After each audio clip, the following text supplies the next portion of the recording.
Hey y'all, so today's episode is a little different. So if you came for tactics or strategy this week, we're not talking about that. So if you want to skip this episode, no hard feelings, feel free to skip it and I will catch you next time.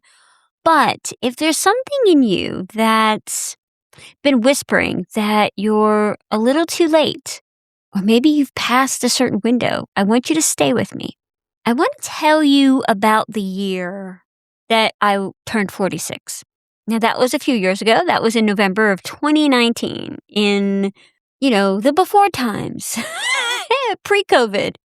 And so my youngest was a senior in high school at the time, and I was looking at my life going, oh, okay, she's going off to school. The oldest one was doing her thing. And I didn't really know where my life was headed. I mean, I'd been a mom for 20 plus years. And I mean that plainly, not in a cute way.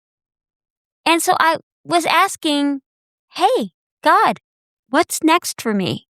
What's the next plan? What's the next phase? What's the next adventure?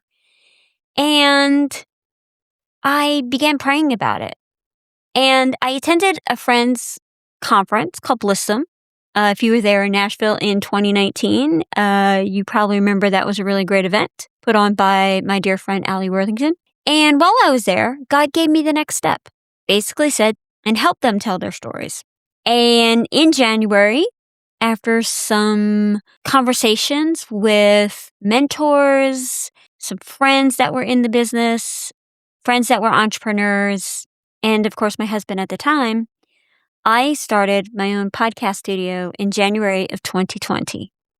And then, as we know, a few months later, the entire world shut down. So yes, I launched a business right before a pandemic. Bless my sweet little heart. Now, here's what I didn't know when I started. That my marriage was slowly imploding and divorce was on the horizon. And that just a few years later, I would be starting over in about 6 different ways, all at the same time. And most of them, they were not of my choosing. But sometimes that's what happens in life, right?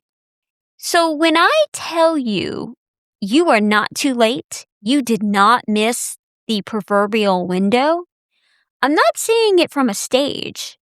I'm saying it from the other side of the exact thing that you were scared of. Are you ready? Okay. Let's go. So here's the lie, and it's a sneaky one. The lie says there is a window, and the window is now closed. Sorry, you missed it.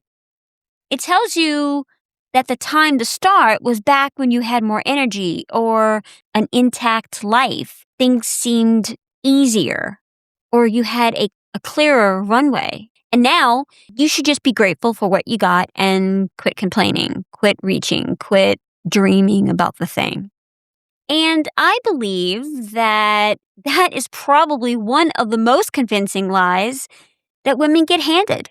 And let's just sit here for a moment before I argue with that, because you know that's coming. Because I know this feeling.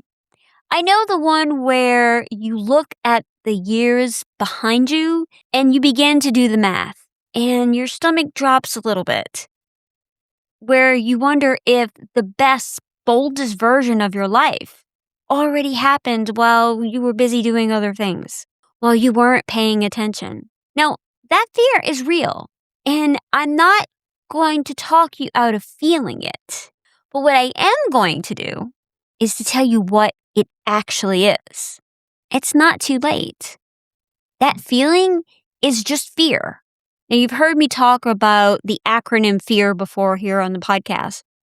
And it stands for false evidence appearing real. That's exactly what we're talking about.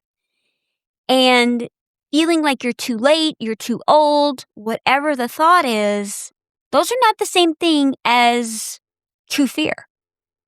And somehow we treat them like they are. Now, here's where the lie works. Too late gets you off the hook. Nobody blames a woman for a closed window, for missing the opportunity, right? But If it was never too late, then the only thing between you and the thing, whatever the thing is that it's a harder truth to hold. So let's make it easier to hold with something that culture, social media will not tell you. Your brain is not closing up shop just because you are a woman of a certain age, whatever age that may be. It's still laying down new roads at any age. Women in their 60s and 70s and even into their 80s, their brain still works. They call it neuroplasticity, and it runs your entire life. And here's the part that should stop you cold. In midlife, your brain doesn't rewire on speed anymore. You have experience. What it does is it rewires its meaning on what you actually care about. Now, there's research on women learning brand new skills later in life and scoring right alongside women half of their age.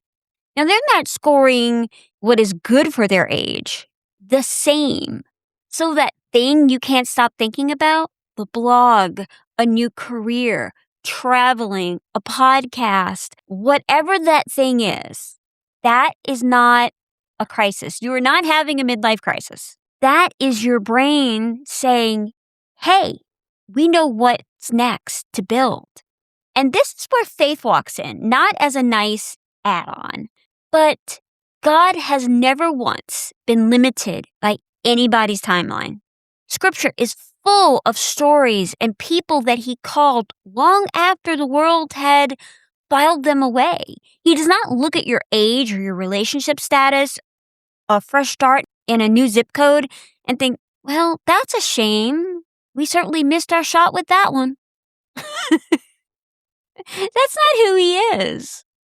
Your calling didn't expire because you spent a season being faithful to everyone first, to being a wife and a mother and having a career or whatever the thing you were doing. But both things are true. You were faithful then, and there is more ahead of you right now. It's a both and. So let's talk practical. Here's what I want you to do. This week, catch the lie in your own voice. A lot of times it sounds like, at my age, I should have done this years ago. Or maybe, it's a little too late for me to be starting over. What do I have to talk about? Whatever it is, when you hear it, I want you to stop and ask, what's really underneath? 9 times out of 10, it isn't too late. It's fear. You're scared. And scared, you can actually work with. And so the next step is give yourself one thing. Not a 5-year plan, not a 47-step checklist, not the whole business. One small proof that you haven't missed a thing. Send the email. Make the call. Write the first page of the book. Start thinking about your podcast and looking at what does that look like and why do I want to do it and who do I want to serve in that space. Say it out loud. You could even tell another person so that there's some accountability and they will take it seriously. And here's the gift in all of this, is that every time you take one real action, you're telling yourself, it's not too late. You're not too old. You are not just moving the work forward. You are laying down a brand new road in your own head with your own hands and calling the lie exactly what it is. I did that at 48 with no idea it was coming. I did that at 47 with no idea it was coming. And you can do it too, right where you're standing. So friend, as we wrap up today, you are not behind. You are not too old. You are not too much. It's not too late. And you definitely have not missed your chance. You are a woman who is finally paying attention to the thing that's been tugging at her. And that is precisely who gets to build something real. Thank you so much for listening to this very special episode of the Christian Podcasting Secrets. Remember, you can love Jesus and analytics, and life is way too short for boring podcasts. I'll talk with you next time. Bye, y'all.